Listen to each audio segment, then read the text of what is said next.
इधर 2024 लोकसभा चुनाव से पहले कर्नाटक की राजनीति में एक बड़ा उलटफेर हुआ है। दरअसल जनता दल सेक्युलर ने एनडीए के साथ गठबंधन का फैसला किया है।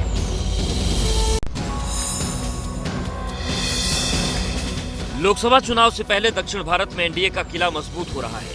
जनता दल सेक्युलर ने बीजेपी के साथ गठबंधन करने का फैसला किया है।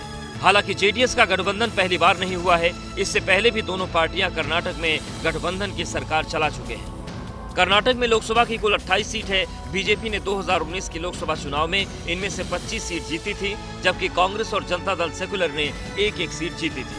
224 सदस्यीय कर्नाटक विधानसभा चुनाव में कांग्रेस को जहां 135 सीटों पर जीत मिली, वहीं भाजपा को 66 और जनता दल सेक्युलर को 19 सीट पर जीत हासिल हुई थी।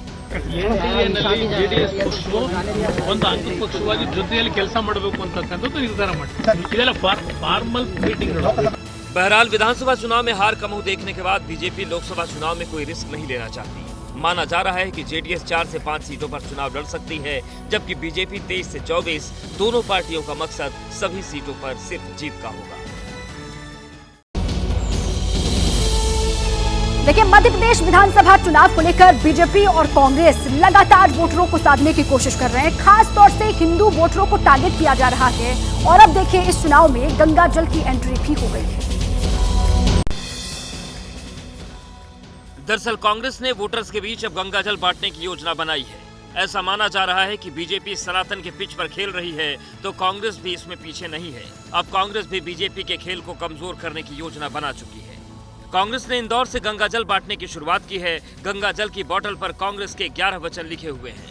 महिलाओं को हर महीने 1500 रुपए, 500 रुपए रसोई गैस सिलेंडर, 100 यूनिट फ्री बिजली जैसे वादे शामिल हैं। जितनी पवित्रता गंगा जल की है, उतनी ही पवित्रता माननीय कमलनाथ जी के वचन में है। कांग्रेस के गंगा जल वाली योजना पर सूबे के मुख्यमंत्री शिवराज सिंह चौहान ने तंज कसा है।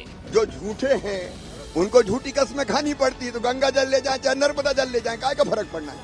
इसके अलावा बीजेपी प्रदेश अध्यक्ष वीडी शर्मा ने भी कांग्रेस पर हमला बोला है।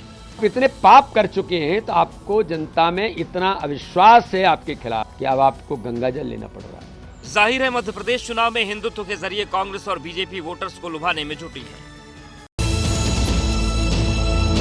तो क्या नीतीश कुमार एक बार फिर से पलटी मारने वाले हैं? ये हम इसलिए कह रहे हैं क्योंकि एनडीए में वापसी की चर्चाओं के बीच आज नीतीश कुमार पटना में अपने आवास पर पार्टी के बड़े नेताओं के साथ चुनाव को लेकर चर्चा करने वाले हैं।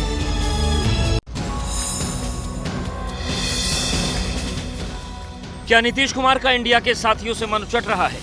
क्या तेजस्वी यादव और नीतीश की जोड़ी टूट सकती है? कुछ ऐसे ही सवालों की चर्चा बिहार में इन दिनों होने लगी है। चर्चा इस बात की भी हो रही है कि नीतीश कुमार की एनडीए में वापसी हो सकती है। पटना में आज नीतीश अपने आवास पर राज्य भर के जेडीयू नेताओं के साथ बैठक करेंगे और लोकसभा चुनाव को लेकर रणनीति तैयार करेंगे। 16 सितंबर को अमित शाह ने झंझारपुर में हुंकार भरते हुए नीतीश कुमार को इशारों में साथ आने का खुला ऑफर दिया था, जिसके बाद दोनों पार्टियों के नेताओं के सुर बदले नजर आ रहे हैं। बिहार में बिगड़ते सियासी समीकरण के बीच शुक्रवार को सीपीआई एम के नेता सीताराम येचुरी पटना पहुंचकर नीतीश और लालू से इंडिया गठबंधन को मजबूती देने पर चर्चा की। G20 समिट से लेकर इंडिया की दिल्ली बैठक से ललन सिंह की दूरी और इंडिया के पत्रकारों को बायकॉट करने की रणनीति और महिला आरक्षण बिल, इन तमाम मुद्दों पर नीतीश की राय गठबंधन के साथियों से अलग रही। ऐसे में बिहार में नए समीकरण की बिसात बिछने लगी है। पत्रकारिता कोई इमोशन नहीं है, ना अपना कोई ज्ञान देना है और ना कोई विचार थोपना है। पत्रकारिता क्या है? पत्रकारिता का मतलब है सही जानकारी इकट्ठा करना और तथ्य बताना।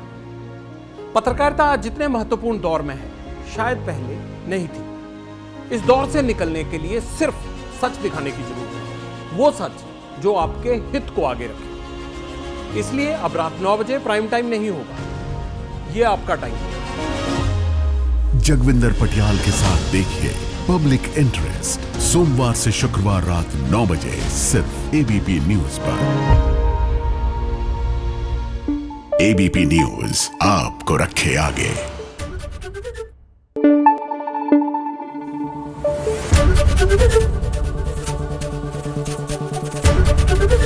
एबीपी न्यूज आपको रखे आगे।